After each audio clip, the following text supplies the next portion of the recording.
Look 16:1-13 अन्यायी कारभाऱ्याचे शहाणपण. मग त्याने शिष्यांनाही म्हटले, एक श्रीमंत मनुष्य होता व त्याचा एक कारभारी होता. त्याच्यावर हा तुमचे द्रव्य उडवितो असा त्याच्याजवळ आरोप करण्यात आला. तेव्हा त्याने त्याला बोलावून म्हटले, तुझ्याविषयी मी हे काय ऐकतो? तू आपल्या कारभाराचा हिशेब दे, कारण ह्यापुढे तुला कारभार पाहावयाचा नाही.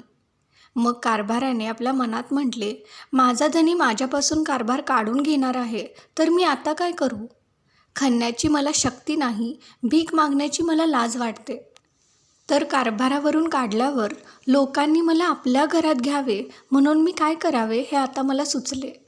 मग त्याने आपल्या धनाच्या प्रत्येक देणेकऱ्यास बोलावले आणि पहिल्याला म्हटले, माझ्या धनाचे तुला किती देणे आहे? तो म्हणाला, 100 मन तेल. त्याने त्याला म्हटले, हा तुझा रोखा घे आणि लवकर बसून ह्यावर 50 मांड. नंतर दुसऱ्याला म्हटले, तुला किती देणे आहे? तो म्हणाला, 100 खंडा गहू. तो त्याला म्हणाला, हा तुझा रोखा घे व 80 मांड.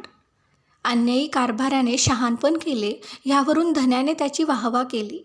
कारण ह्या युगाचे लोक आपल्यासारख्यांविषयी प्रकाशाच्या लोकांपेक्षा शहाणे असतात.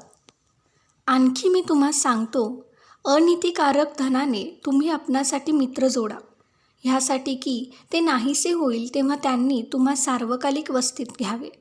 जो अगदी थोडक्याविषयी विश्वासू तो पुष्कळांविषयी विश्वासू आहे, आणि जो अगदी थोडक्यांविषयी अन्यायी तो पुष्कळांविषयीही अन्यायी आहे. म्हणून तुम्ही अनीतिकारक धनाविषयी विश्वासू झाला नाही तर जे खरे धन ते तुम्हाला कोण सोपवून देईल? आणि जे दुसऱ्यांचे त्याविषयी तुम्ही विश्वासू झाला नाही तर जे आपले आहे ते तुम्हाला कोण देईल?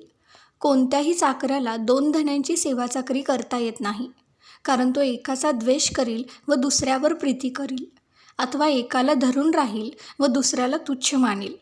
तुम्हाला देवाची आणि धनाची सेवाचाकरी करता येत नाही.